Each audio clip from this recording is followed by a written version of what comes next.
Idzie chłopie! Mako!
Hello. Chłopie! Paszport, paszport! از کجا آمدی؟ You speak English? انگلیش؟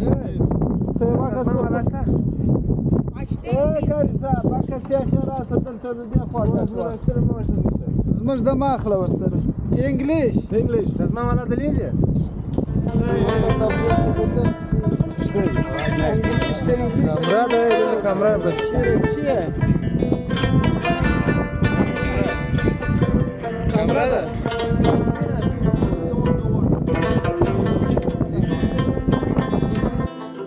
Granica afgańska jest już zupełnie inna, ta strona afgańska. Tak naprawdę na tej granicy nie wiadomo kto jest kto, nie ma tam żadnych mundurowych, każdy tylko mówi paszport, paszport. No więc to jest to trochę loteria, z kim należy rozmawiać i komu ten paszport dawać. No ale cóż, nie ma innego wyjścia, trzeba sobie jakoś w tym wszystkim dawać radę. Więc no, jakoś trafiłem do jakiegoś, nie wiem, oficera, nazwijmy to granicznego, próbowałem się z nim dogadać. No niemniej niestety dość mocno bezskutecznie. Oczywiście nikt nie mówi po angielsku, więc od tego trzeba było zacząć.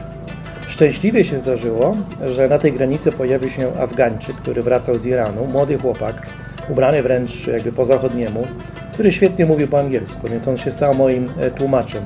A skoro się stał moim tłumaczem, no to wtedy zrozumiałem, w czym jest problem. Problem polega na tym, że żeby wjechać pojazdem do Afganistanu, trzeba mieć tak zwany road permit, czyli osobny dokument, który należy jeszcze uzyskać przed przyjechaniem do Afganistanu, wręcz podczas załatwiania wizy. Ja tego dokumentu nie miałem. W związku z tym nie chcieli mnie wpuścić. W związku z tym powiedzieli, jedź z powrotem do Iranu. Ale ja nie mogłem jechać z powrotem do Iranu, ponieważ moja wiza irańska się skończyła. Więc w zasadzie utknąłem pomiędzy jednym a drugim. Sytuacja nie była miła, przez pewien czas było trochę problemów i stresu. No niemniej po kilku godzinach, jakieś 4 godzinach mniej więcej dyskusji i kombinacji, no, w jakiś sposób gdzieś tam pojawiło się światło w tunelu. A tak naprawdę pojawiło się ono podczas dość zabawnej anegdoty. Ponieważ w pewnym momencie padło pytanie, ale po co ja w ogóle tu przyjechałem do tego Afganistanu? No, ja zacząłem tłumaczyć oczywiście, że chcę coś zobaczyć, chcę poznać, nigdy nie byłem i tak dalej, i tak dalej. No niemniej mój tłumacz, Said, bardzo sprytnie dodał coś od siebie, co ja zrozumiałem gdzieś, ponieważ padły te słowa, no, zrozumiałe dla nas, o Facebooku, o Instagramie i tym podobnych innych. Więc on stworzył historię, że jestem jakimś influencerem, że ja tutaj będę opisywał Afganistan w samych superlatywach, że wszystko będzie pięknie i cacy. Wręcz będę ambasadorem tego kraju, nie wiem, w Europie. O dziwo, ta historia zadziałała. Więc oni wszyscy stwierdzili, że no to tak, no to trzeba mi pomóc. Po dobrych kilku godzinach, tak po prostu, ni stąd, ni zowąd, powiedzieli jechać, nawet bez tego road permitu. Said pojechał ze mną. No, zresztą nawet przydatnie, bo mi się przydał na samym początku, nie wiedziałem jeszcze o co chodzi. Więc pomagał mi na bieżąco i tak zaczęliśmy jechać aż do Kabulu, 1000 km przed nami.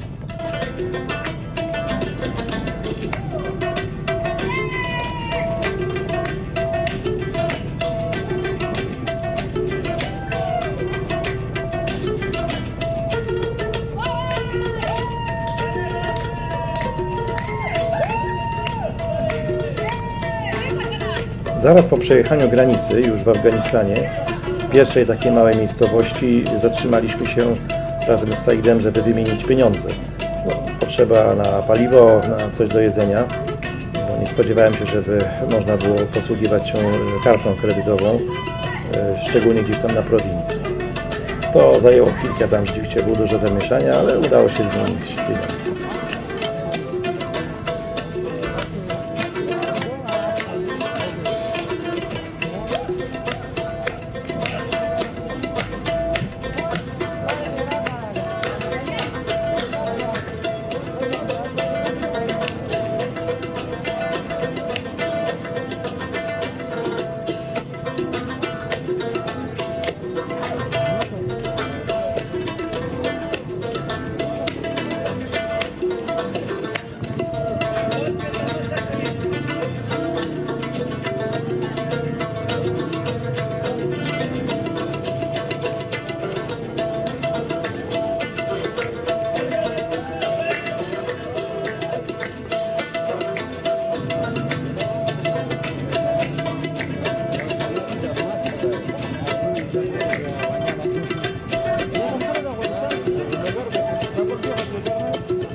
Niestety droga po kilku kilometrach asfaltu zmieniła się znowu w jakieś objazdy po strasznym piachu. Tak naprawdę po takiej mące wręcz. To były moje pierwsze kilometry w Afganistanie, więc jechałem wręcz przesadnie ostrożnie. Nie przejmowałem się absolutnie tym, że można byłoby to pewnie przejechać sprawniej, ale uważałem, że jestem zbyt daleko od domu. Nie ma tu żadnego miejsca na jakąkolwiek naprawę, jakikolwiek pomoc, więc przyjąłem założenie, że jednak jadę wolniej i może trochę nie do końca tak, jakbym sobie chciał, ale jest bezpiecznie przede wszystkim. To jest najważniejsze. No. W promieniu 500 km po prostu nie ma nic. Zresztą nawet nie miałem dobrych opon na taką drogę. Jechałem na takich oponach 70/30, czyli 70% asfalt i 30% droga off, jeszcze jadąc z pasażerem. ogólnie uznałem zasadę, że to nie czas na wariacje.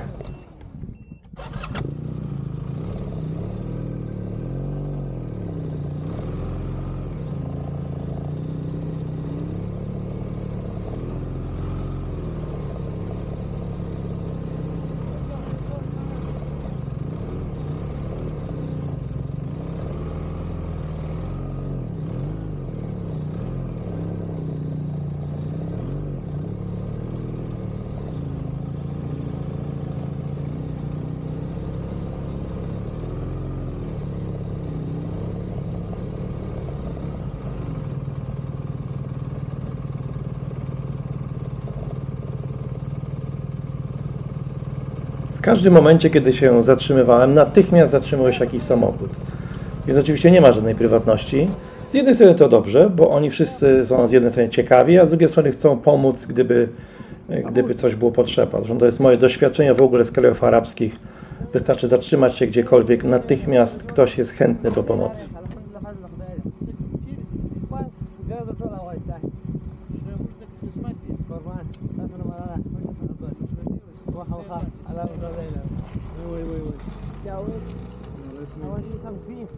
Yes, I think you should do that. Yeah. Actually, wait a second. Also, I have a biscuit. Biscuit in my bag. If you need it. After.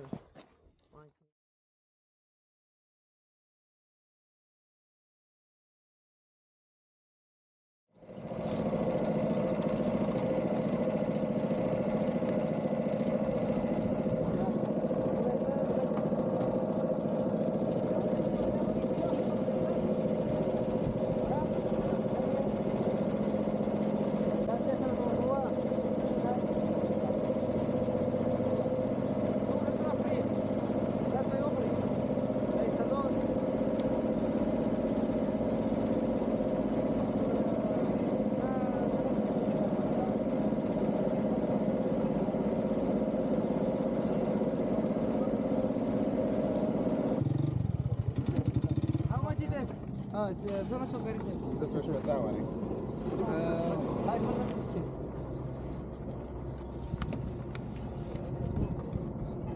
I can also pay. هي ولا ترى ما بنت كويس تمسك قدر شدي سادر كي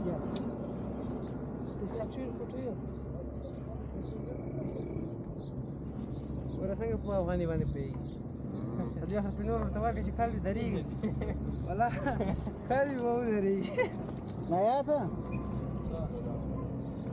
come on الله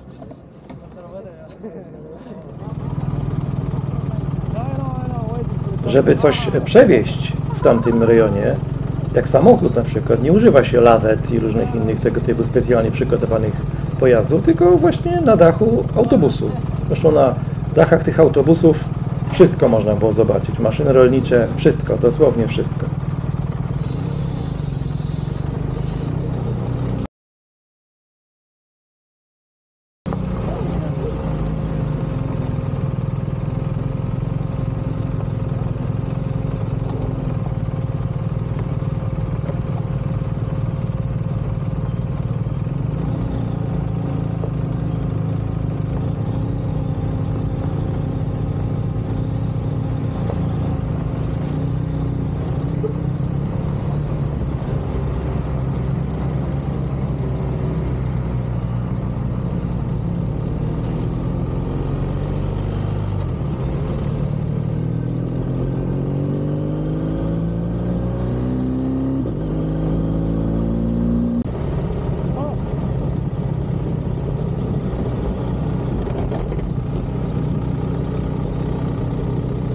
A to jedna ze standardowych sytuacji.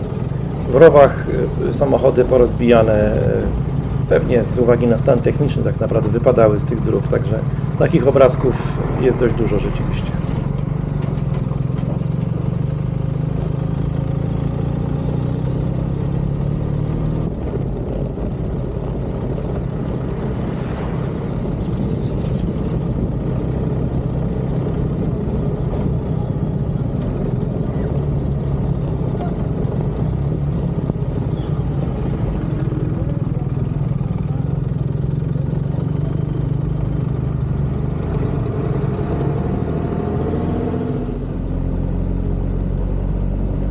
niestety złapało mnie także noc. To jest coś, co de facto unikam i nigdy nie staram się nie jeździć w nocy, szczególnie w tak dziwnych miejscach. No ale cóż, kilka godzin na granicy, następnie 500 km dość ciężkiej drogi. No tak się ten dzień niestety potoczył, więc trzeba było jakoś dojechać do Kandahar. No i jestem w Afganistanie.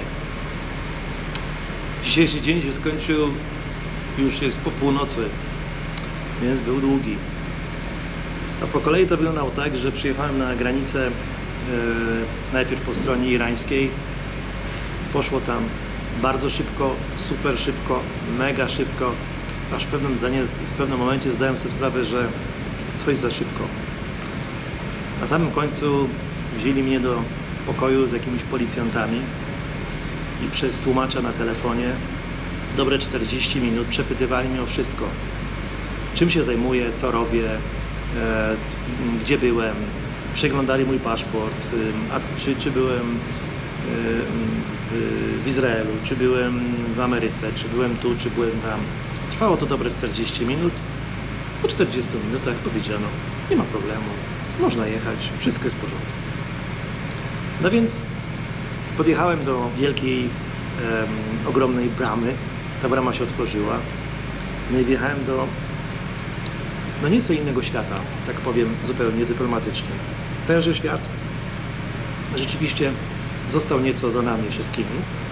Mimo to, że ja wiele krajów się zobaczyłem, to chyba już jest mój, któryś ponad 100 kraj, no to tu jest troszeczkę inny świat.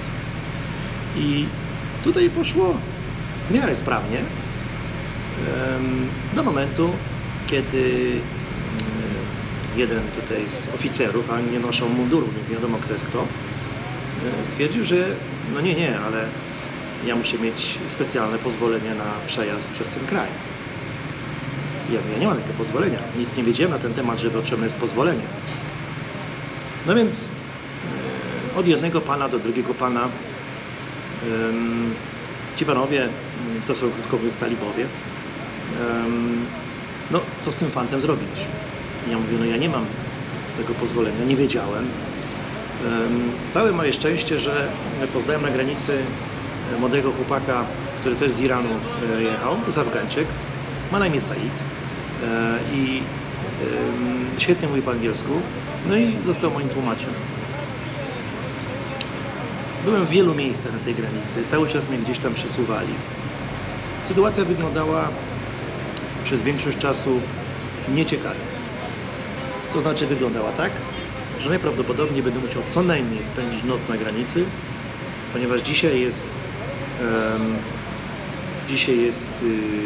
piątek, czyli tutaj jest weekend, więc nic nie można zrobić.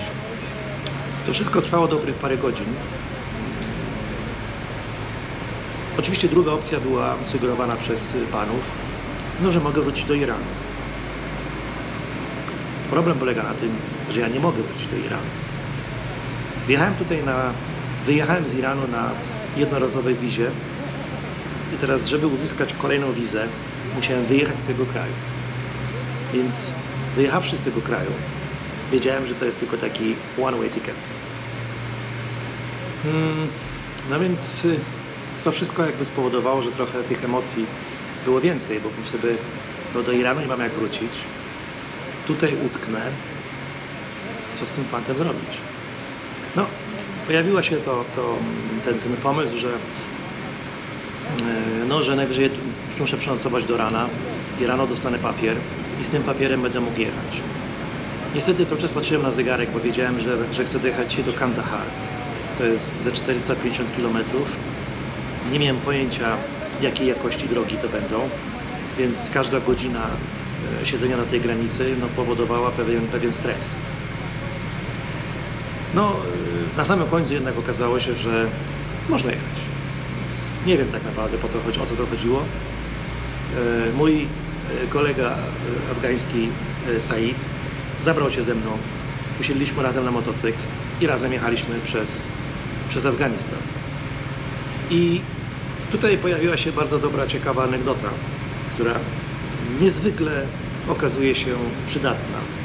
Jeszcze podczas pobytu na granicy rozmawialiśmy, znaczy trochę mnie wypytywali, a po co ja w ogóle do Afganistanu przyjeżdżam, w jakim celu i tak dalej. Ja mówię, no jestem turystą, mówię, że byłem już we wszystkich stanach, no, z wyjątkiem właśnie Afganistanu. Chciałbym zobaczyć ten kraj. No tak, no ale wiesz, bo tam o nas jest zła opinia i tak dalej. Ja mówię, być może, wiem, tak, ale ja jestem akurat taki, który wolę tę opinię sobie sprawdzić na miejscu, bo najbardziej nie lubię tych, którzy wyrażają opinię siedząc w domu, nigdzie nie będąc. O, no to świetnie, no to będziesz naszym takim jakby mecenasem. Stąd się wzięła anegdota. I teraz na całej tej trasie było z kilkadziesiąt checkpointów. Na checkpoincie jest kilku talibów z karabinami oczywiście i tak dalej. I Said za każdym razem opowiada mi historię właśnie, że ja tu przyjechałem z Polski po to, żeby poznać ten kraj i po to, żeby zmienić opinię i pracować nad ich dobrą opinią. I krótko mówiąc, jakąś tą historyjkę wszyscy kupowali.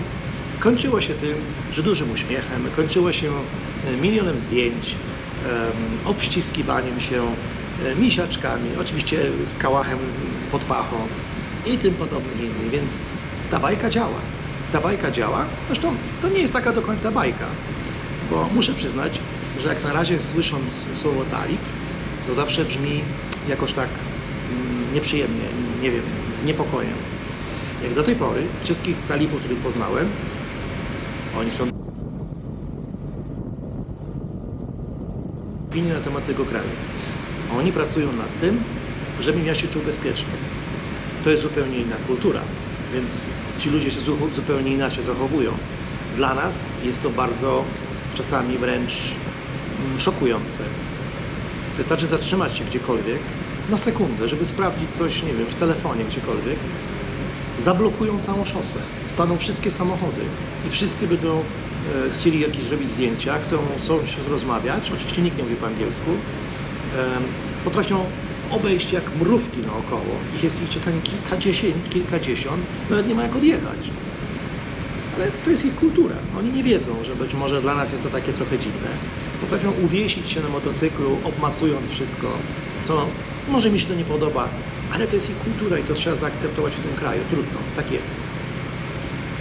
Więc no, o północy udało się w końcu dojechać do Kandahar.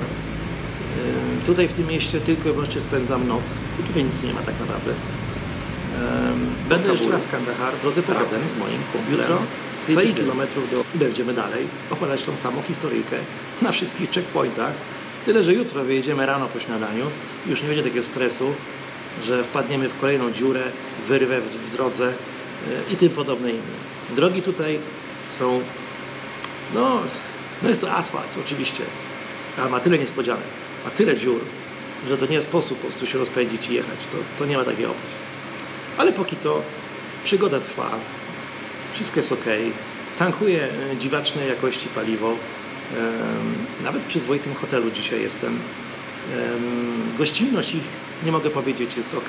Może oni z twarzy wyglądają tak troszeczkę groźnie, ale na koniec dnia do tej pory są mili ludzie. Więc no, niech ta wycieczka trwa. Zobaczymy co dalej. A póki co poznajmy Saida. Said, can you please say something about yourself? Who are you and what are you doing here? Hi, hello, how are you everybody? My name is Syed Wasal Bashir Khalwati. I'm from Afghanistan. I want to say first of all for each of you, I hope each of you will be fine. Then I want to say the Afghanistan security is good right now and there is nothing to boil you guys. You can come to Afghanistan and see and looking the beautiful places of Afghanistan like Herat, Nimruz, Kandahar, Badashan and etc. places of Afghanistan. I hope each of you will become one day in here and see best places of Afghanistan. And today I also enjoyed with my friends Robert more than 20 kilometers with bike, and that was very fantastic for me that I am seeing from the other countries coming to my country, and they didn't see a little boil in the roads or and they didn't think that the Afghanistan security is weak. And I hope each of you will become and see the good places of Afghanistan. Thank you so much. No i widzicie, nie każdy Afgańczyk wygląda jak ten, który mamy w naszej swojej wyobraźni. Jest to młody chłopak ubrany zupełnie po zachodniemu, w dżinsach, w t-shircie, świetnie w języku angielskim porozumiewający się. Oni chyba rzeczywiście trochę pracują nad tym, żeby zmienić opinię na temat tego kraju. Jutro poznam mojego przewodnika turystycznego w Kabulu, więc podejrzewam, że podobne wrażenia będą, więc no póki co czas położyć się spać, bo dochodzi pierwsza, a dzisiaj był bardzo ciężki dzień. Więc, a jutro 5 stówek do Kabulu.